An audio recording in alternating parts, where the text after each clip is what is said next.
नमस्कार मैत्रिणींनो, आपल्या व्हिडिओवर स्वागत आहे.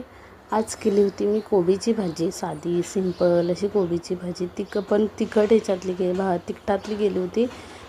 पिवळी भाजी ना मुलांना आवडत नाही. एकाला आवडते, एकाला आवडत नाही. त्यापेक्षा लाल भाजी केली ना की मग त्यात सॉस बीस टाकून ती भाजी संपते. तर नाही तर पिवळी भाजी संध्याकाळपर्यंत तशीच राहते आणि ती मलाच खावी लागते. म्हणून मी लाल भाजी केली होती आणि चपात्या करून घेतल्या. नाश्त्याला आज काही नव्हतं, चहा चपाती सगळ्यांना होते. त्याच्यानंतर हे बघा सगळं किचन आवरून घेतलं आणि आज होता माझ्या लेकाचा ओपन डे. खरं सांगू मलाच हसायला येत होतं. तो आत्ता अजूनपर्यंत ना खरं सांगू दिवाळीच्या आधीपर्यंत काही बोलत नव्हता. आत्ता तो थोडा बोलायला लागला आहे. थोडा म्हणजे जास्तच बोलायला लागला आहे.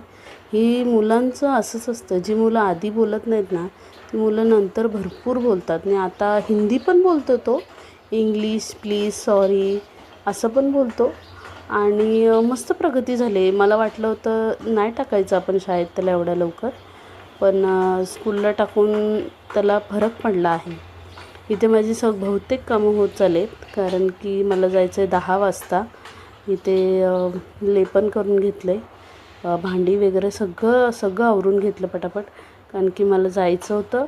आणि ते देवपूजा पण झालेली आहे.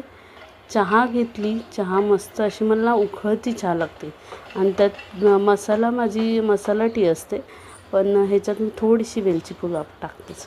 आणि हा मला मिस्टरांनी सध्या आत्ता जस्ट ड्रेस गिफ्ट केला. असंच काही कारण नव्हतं पण असंच दिलं मला त्यांनी.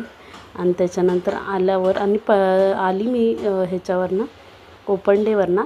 आणि त्याच्यानंतर कुकर लावून घेतला, कारण की स्वरा क्लासला गेले, तिला जेवायला यायचं आहे ना. आणि असं घर मला स्वच्छ फक्त स्वरा झोपल्यानंतर किंवा स्कूलला गेल्यानंतरच आमचं घर स्वच्छ असतं, नाहीतर पुऱ्या खेळण्याने पुरं घर भरलेलं असतं. त्याच्यानंतर मसाला करून घेतला. खोबरं मी रात्रीच किसून ठेवलं होतं, कारण मला माहिती आहे सकाळी उठून कधी पण अशी गडबड होण्यापेक्षा आधीच थोडं काम करून घेतलं. आणि स्वराला सोडून आली. त्याच्यानंतर फ्रूट्स आणले होते, कारण की स्वराजला ड्रॅगन फ्रूट खूप आवडतं. मुलींना पण आवडतं, त्याला पण आवडतं आणि त्याच्यापेक्षा मला पण आवडतं. आणि ते जरा स्वस्त भेटले, कारण की आजकाल फ्रूट्स पण खूप महाग झाले आहेत. आता होतील थंडीत जरा स्वस्त. आणि ते मी ताजी चटणी केली होती. थँक्यू.